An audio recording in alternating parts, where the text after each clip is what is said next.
आज के इस वीडियो में हम कुछ एक्सरसाइज के क्वेश्चन, कुछ एग्जांपल्स हम करने वाले हैं। तो शुरू करते हैं आज के इस वीडियो को। रियल एनालिसिस का जो 14वां लेक्चर है, कुछ एग्जांपल्स दोस्तों जब मैं आपको टॉपिक करवा रहा था तो उस वक्त ही मैंने आपको सारे करवा दिए हैं। अब कुछ एग्जांपल्स रहे हैं, कुछ क्वेश्चंस आपको इंपॉर्टेंट सारे क्वेश्चंस नहीं होंगे, लेकिन जो इंपॉर्टेंट क्वेश्चन है या फिर कुछ एक जैसे क्वेश्चन हैं तो उनमें से कुछ क्वेश्चंस मैं करवा दूंगा, बाकी आप खुद सोल्व कीजिएगा, क्योंकि इस तरह एक एक क्वेश्चन नहीं किया जा सकता। आप भी जानते हैं कॉलेज में भी नहीं करवाया जाता है, और यहाँ पर मैं ऐसे कुछ क्वेश्चंस जरूर करवाऊंगा जो आपको नहीं आते होंगे, हार्ड हैं, वो क्वेश्चन सारे करवाने वाला हूं। तो चलिए शुरू करते हैं आज के इस वीडियो को। चैनल पर नए हैं तो चैनल को सब्सक्राइब कर लीजिएगा, अपने दोस्तों के साथ इस वीडियो को शेयर जरूर कीजिएगा, क्योंकि YouTube पर कंटिन्यू लेक्चर आपको नहीं मिलेंगे और ये कोशिश मैं आपके लिए कर रहा हूं, तो आप मेरा इस चीज में सपोर्ट जरूर कीजिएगा। कंटिन्यू लेक्चर आ रहे हैं, आप देख पा रहे होंगे, टॉपिक वाइज, यानी जो हमने बुक स्टार्ट की है सीक्वेंस की,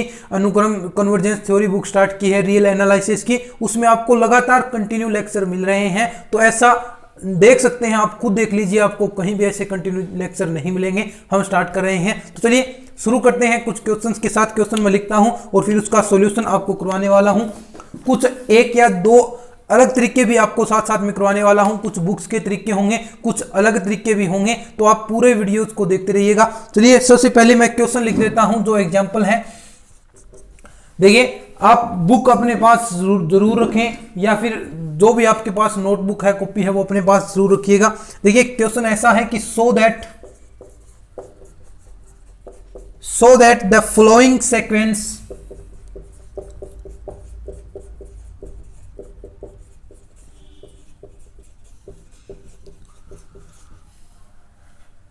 converts to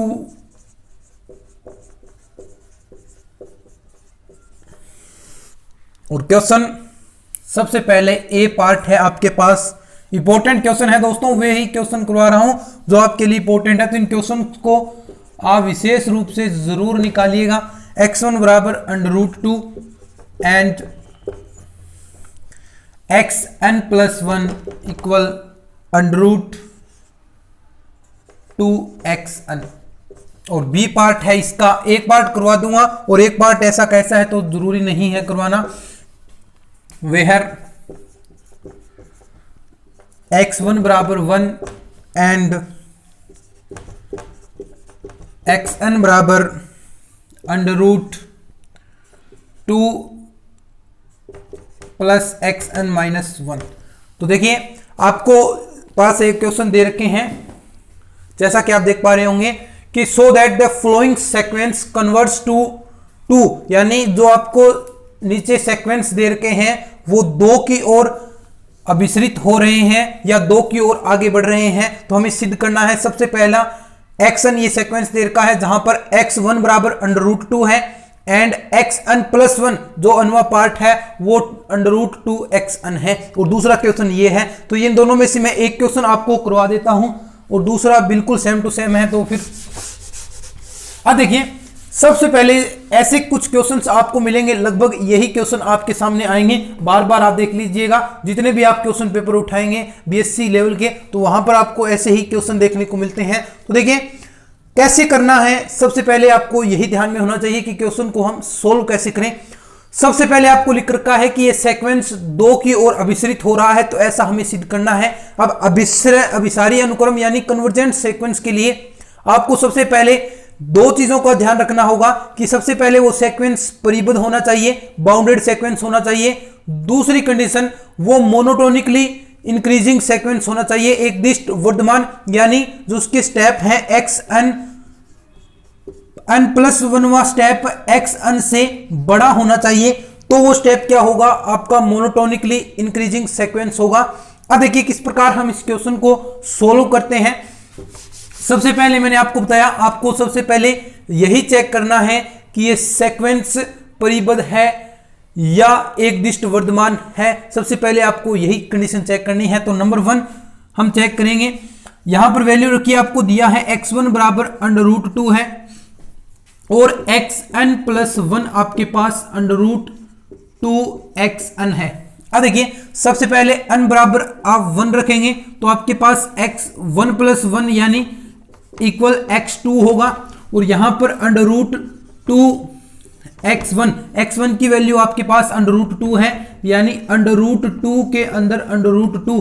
अब आपको पता है √2 की वैल्यू कितनी होती है, 1.414 इस प्रकार वैल्यू होगी। तो यहां पर ये वैल्यू रख दीजिए, √2 इंटू में 1.14 ये वैल्यू अगर आप यहां पर रखेंगे तो आपके सामने कुछ ऐसा रिजल्ट आएगा। ये वैल्यू बनेगी 2828।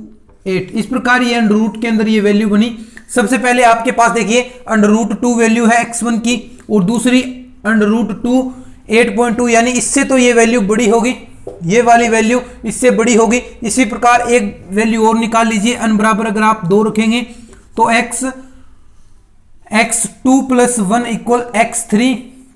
अगर आप ऐसा करते हैं तो √2 x2 की वैल्यू आपके पास ये आई है √2, और ये वैल्यू √2 -828। अब आपको देखिए इतनी ही वैल्यू निकालनी है। अब आपको पता चल गया कि ये वैल्यू लगातार बढ़ रही है, यानी जो xn+1वां स्टेप है वो xn से इंक्रीज हो रहा है, लगातार ये बढ़ रहा है। तो ये सीक्वेंस आपका क्या होगा, मोनोटोनिकली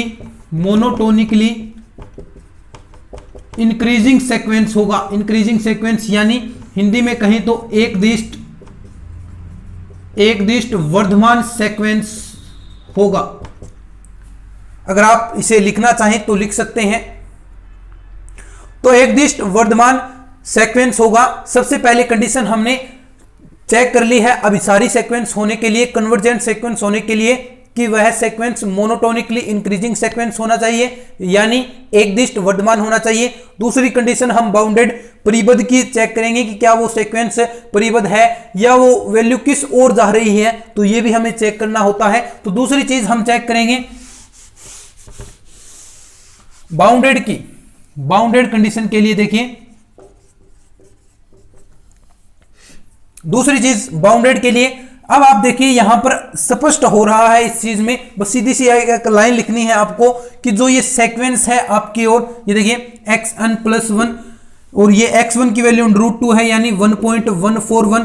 ये वैल्यू इतनी आई आपके पास 2.828। ये x2 की वैल्यू आपके पास ऐसी वैल्यू आई। तो ये भी वैल्यू क्या होगी दोस्तों, इससे थोड़ी सी बड़ी होगी, इससे थोड़ी सी वैल्यू, क्योंकि √2 है ऊपर और यहां पर √2 से कोई भी वैल्यू बड़ी नहीं होगी, यानी ये वैल्यू आप देख सकते हैं कहां तक जा रही है। तो जो xn+1वां स्टेप है वो <2 होगा, यानी ये 2 की ओर अभिसरित है, 2 की ओर अभिसरित है। तो यानी ये बाउंडेड सीक्वेंस हुआ। क्या हुआ, बाउंडेड सीक्वेंस।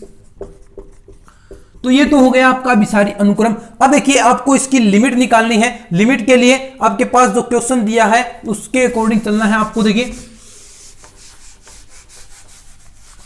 ये देखिए आपको दे रखा है xn, अब लिमिट निकालनी है आपको कि 2 इसकी लिमिट आएगी √2 xn, ये आपके पास है। अब देखिए तो मैंने आपको पहले ही जब ये लिमिट वाला चैप्टर में पढ़ा रहा था आपको, तब आपको मैंने बता दिया था किस प्रकार आपको क्वेश्चंस की लिमिट निकालनी है। तो देखिए सब आपको देखिए लिमिट xn+1 n से इन्फिनिटिव लगाएंगे तो ये भी अल की ओर अग्रसर होगा, और लिमिट xn n से इन्फिनिटिव करेंगे तो ये भी अल होगा। तो यानी दोनों लिमिट इक्वल होंगी। तो दोनों जगह लिमिट लगाकर अगर मैं यहां पर लिमिट लगाऊं और इस ओर भी लिमिट लगाऊं तो यहां पर अल और √2l ऐसा होगा। अब दोनों पक्षों का स्क्वायर कर दीजिए, बराबर 2l होगा, अल से अल कैंसिल होगा। तो अल की वैल्यू आपके पास क्या आ गई, 2। तो यानी सीक्वेंस की जो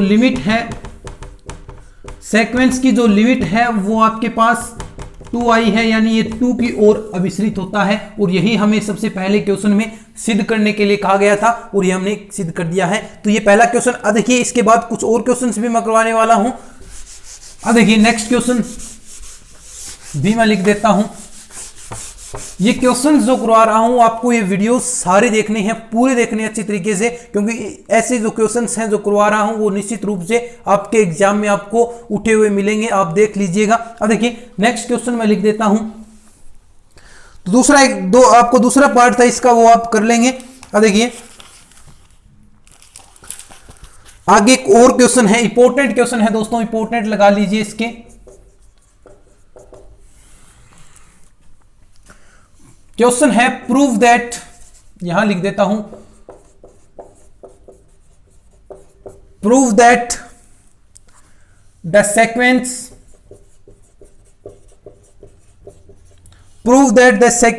xn converts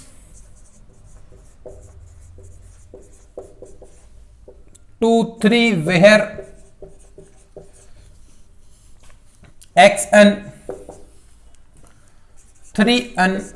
देखिए दोस्तों, ये जो क्वेश्चन है वो अलग अलग टाइप के क्वेश्चन आ रहे हैं, ऐसे क्वेश्चन करवा रहा हूं मैं। देखिए कि लिमिट से संबंधित कुछ अलग अलग प्रकार के, वहां पर आपको जो पहला क्वेश्चन था वहां पर कुछ ऐसा मिला था एक्सन और एक्सन प्लस के रूप में, इस प्रकार का आपका क्वेश्चन मिला था। जब आपने ऐसा क्वेश्चन सोल्व किया तो वहां पर आपने डायरेक्ट अल रख लिया, लेकिन जो ये क्वेश्चन है उसमें मेथड चेंज हो जाएगा, उसमें चीजें अलग हो जाएंगी। वो कैसे करना है ये मैं आपको बताऊंगा। देखिए यहां पर क्या आपको xn +1 वाला पार्ट दिखाई दे रहा है? नहीं दिखाई दे रहा। अगर आपको दिखाई देता तो आप यहां पर डायरेक्ट लिख देते, लेकिन यहां पर एक और तरीका है। अगर आपको यहां पर 3n/n के रूप में कोई ऐसी वैल्यू मिले तो आपको किस प्रकार सोल्व करना है वो इस क्वेश्चन से आपको पता चलेगा, क्योंकि ऐसे ही क्वेश्चन आपके एग्जाम में आने हैं। अब देखिए एक्शन सबसे पहले आपको ये दिया हुआ है, ठीक है।